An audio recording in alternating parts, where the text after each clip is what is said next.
Welcome to the Does This Happen to You podcast, where we explore the funny side of truth is stranger than fiction stories.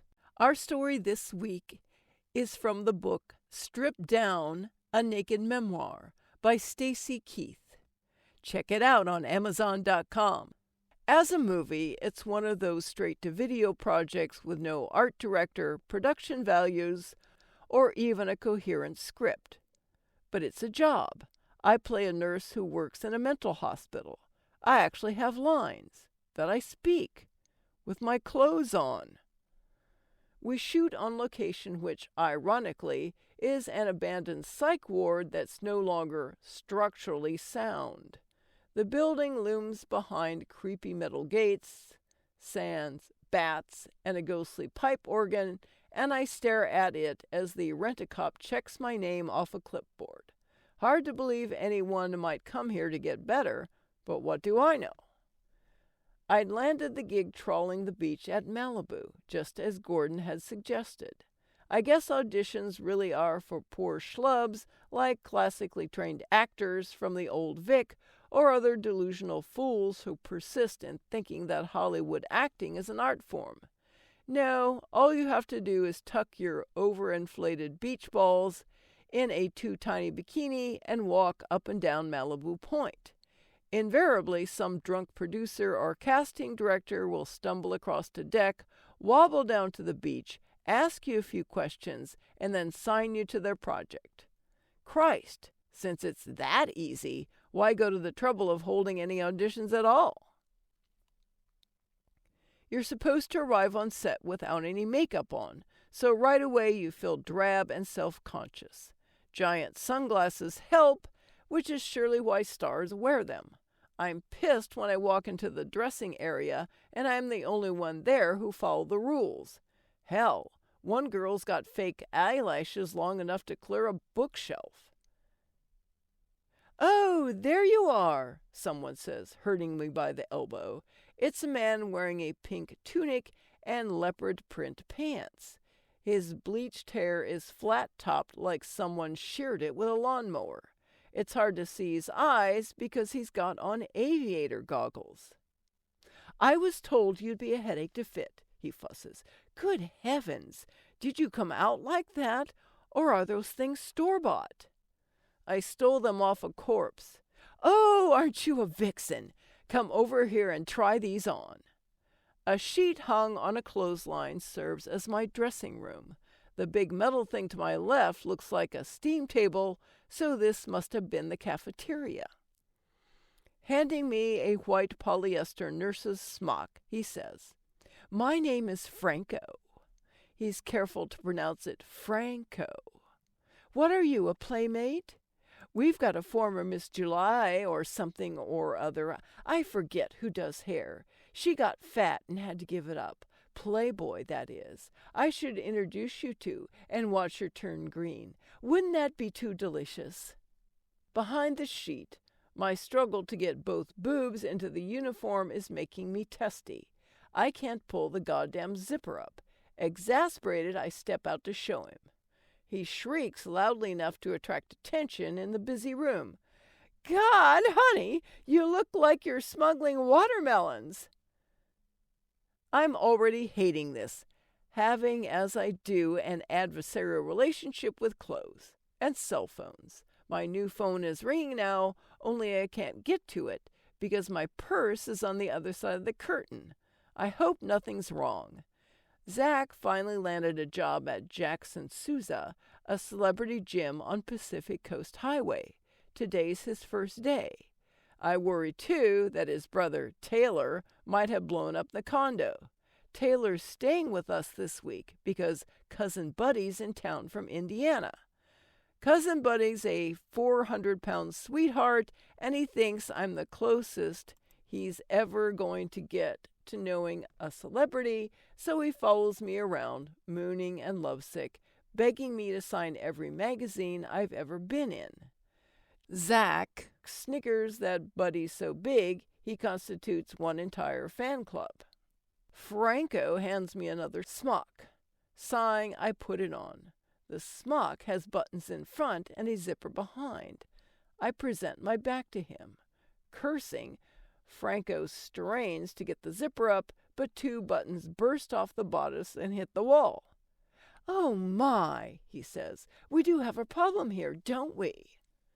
We finally settle on a size 14 smock that looks like a parachute and cinch it with a sequined belt. He puts me in fishnets with the garters showing and spiked heels. After all, this is a mental hospital, and that kind of get-up really calms down the patients. "Are you sure?" I ask, gazing in the mirror. I look like a hooker with a medical fetish. "Absolutely," he gushes. "Wait till I do your makeup. You'll be fabulous." I kind of doubt it, but obediently I sit in a canvas director's chair while Franco does fabulous on me. "I like to start with a smoky eye, a la Tita Barra," he tells me. "On a neutral palette, the eye just pops." To demonstrate, he flicks his fingers out like he's got water on them. Then a lush, sensual red mouth. Don't you love it? A red mouth just screams, "Fuck me!" Doesn't that sound wonderful? My phone's ringing again. I've also got to pee. Who keeps calling? 20 minutes later, Franco steps back, tilts his head to one side, and says, "Oh, honey, are you ready for your close-up with Mr. DeMille, or what?" I hop off the stool and peek in the mirror. I look like Marilyn Manson masquerading as a phlebotomist. I also realize that Franco has teased and sprayed my hair into a cement cone. "Wow," I say. I had no idea it was possible to look this hideous. I want to shout, "I thought this movie was a comedy, not a freak show, you woman-hating fascist." But I don't. Instead, I smile sweetly. "Franco, you're a genius." For maybe the 10th time, my phone rings. After rummaging through my bag and coming up with nothing but Tampax, I finally pull it out, glare at it, and then answer the call. "What?" It's me, Buddy." "Buddy? I thought you went to Disneyland today." Buddy loves Disneyland. He spends every vacation there blasting through Space Mountain 15 or 16 times in a row.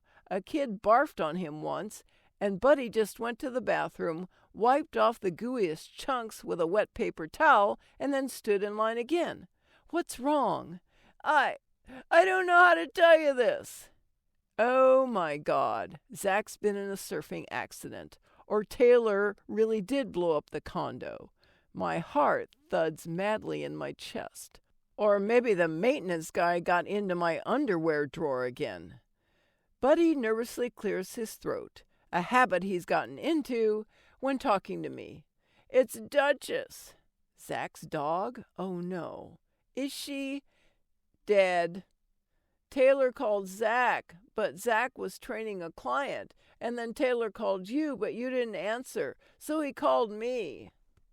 Poor old Duchess. The contraction of grief I feel surprises me.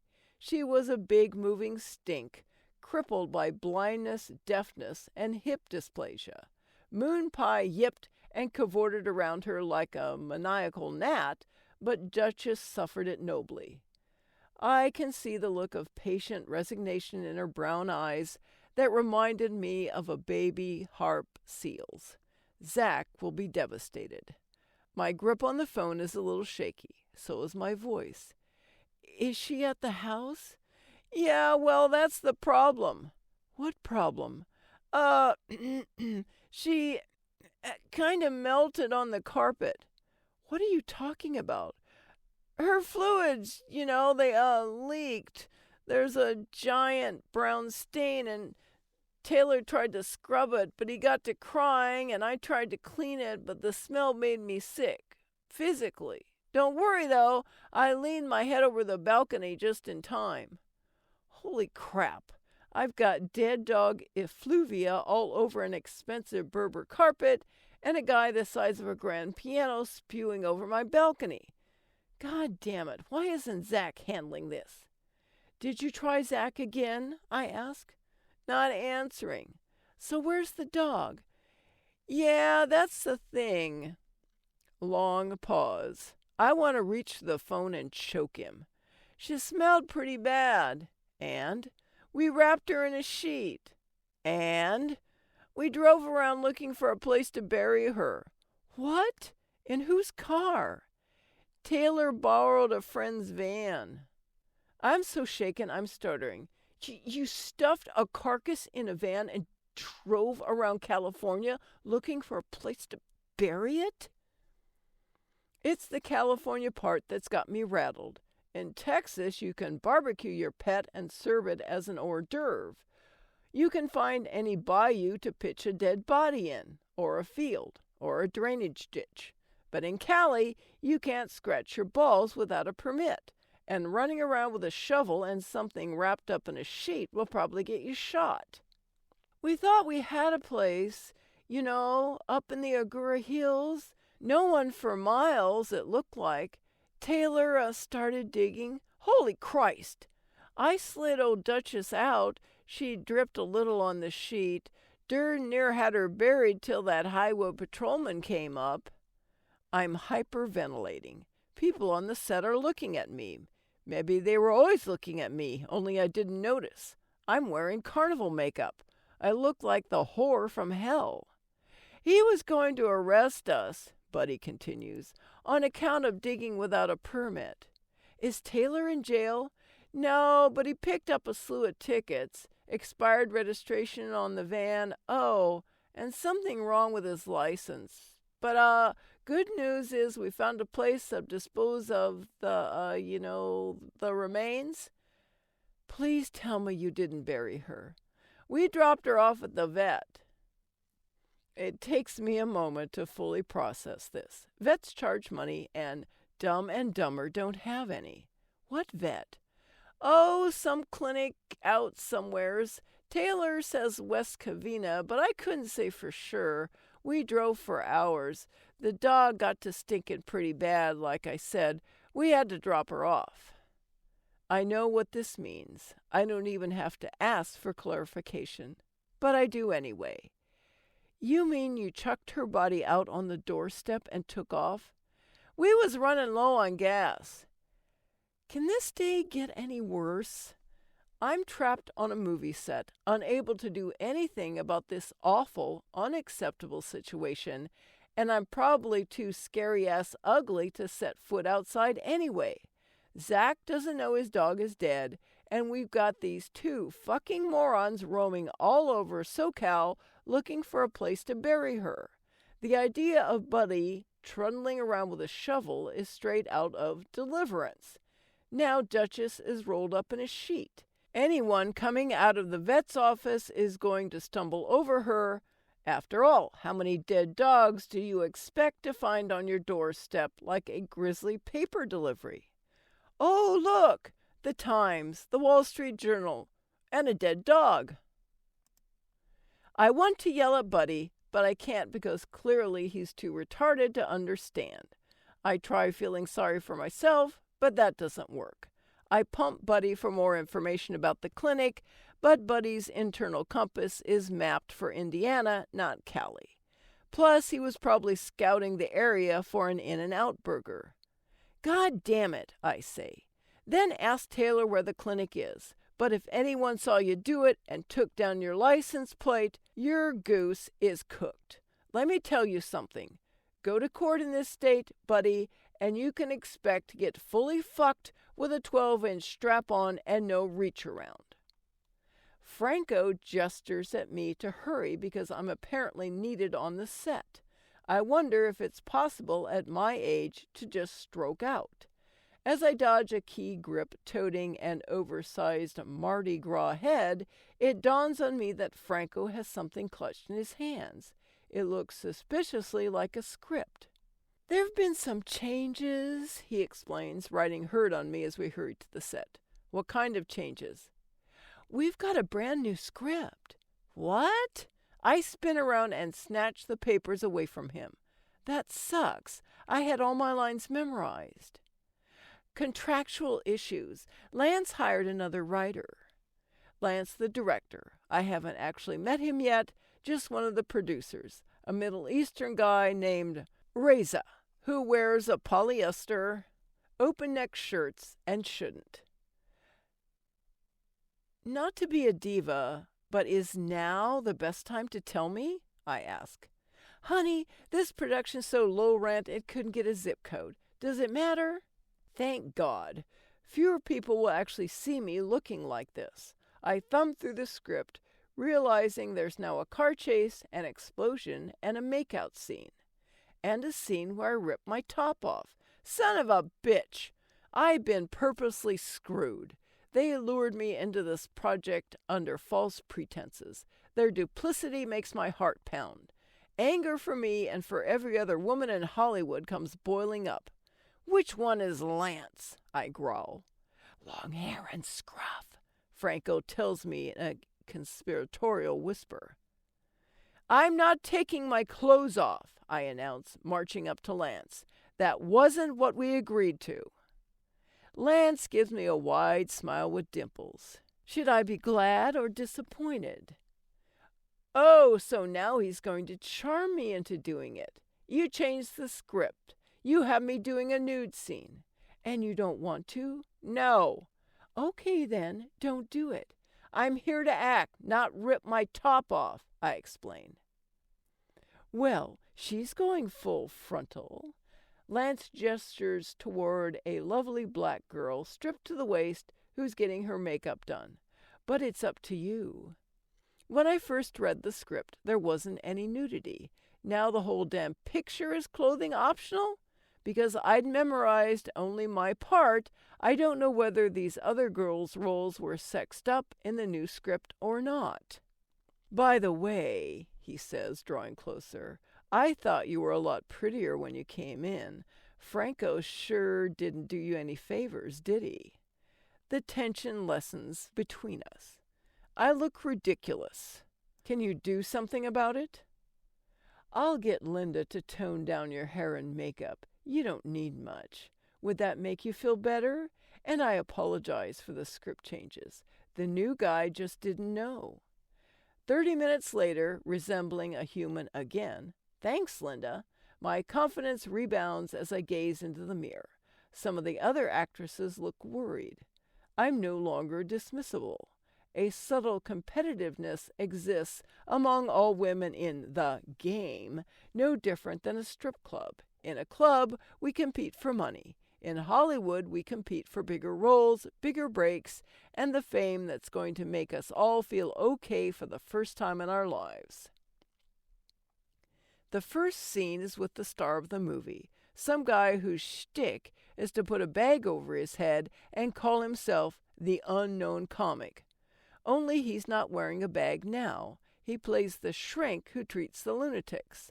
I'm supposed to rush in and tell him that I can't get the patients to stop pinching my breasts.